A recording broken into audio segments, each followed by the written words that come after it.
Over this last spring break, I spent a week with a diverse group of 42 MSU students doing community service through an organization called Students Today, Leaders Forever. One of our projects was in a city called Newark. It was a city of high crime and low revenue that was trying to rebuild itself. We were walking the streets with the rest of the city-goers. All of a sudden, I heard these quick footsteps, and a girl from my group was standing next to me. She said, "I know they're different, but black people all look the same to me." In shock of what she said, all I could say back was, "Huh."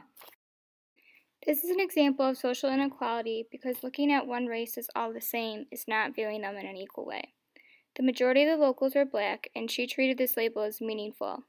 One can infer that in her mind, this single trait signaled one identity.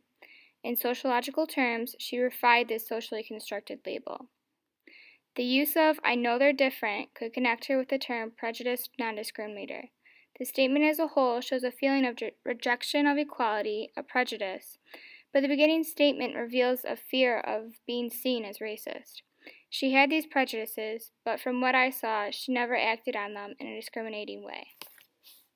This is also connected to the idea we learned in the course, Racism Without Racists. It is evident that racism still exists in our society today, yet I didn't want to remember this girl as racist or as having a prejudice. This is a mechanism that maintains social inequality. Fearing to call someone racist keeps us from challenging that person's views of others. Generalizing a large group as all the same is stereotyping. Stereotypes are how false racist conceptions stay alive. They feed social inequality. But they all look the same. The statement from the situation I reflected on is a perfect example of this. I wanted to include some perspective in this video. How does it feel to be the subject of a statement like that? That is something I cannot speak on myself. Following is a video. Due to schedule conflicts, I was not able to do the interview myself. Instead, I shared with her my questions and prompts, and she agreed to speak on them.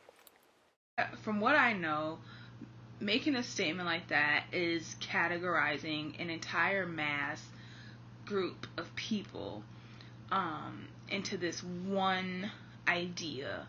Whatever we may look like, that's it for the entire group. And this statement kind of makes me feel like that is a person who is unwilling to see the uniqueness, the beauty, the features, the differences, the similarities between all human beings physically. Just physically. Simply physically. And like I said, I think that's the easiest thing to do. If you cannot distinguish between human beings on the most superficial level, that being physical appearance, then I believe that you may not be able to distinguish between human behavior, human interactions, and the depth of a human being, because you've already stopped at the surface. Each day, any given black person is most likely living in a double conscience, meaning that African Americans here have to understand European culture as well as African culture as well as American culture as well as all these other cultures. Whereas when you're in a dominant group, which I assume this person was, when you're in a dominant group, you do not have to be aware of anyone's conscience, of anyone's culture, or any other such things. And to make statements like that and never be corrected, to think like that up until you're 19, 20, 23, that is a privilege in itself, to never once have to really look.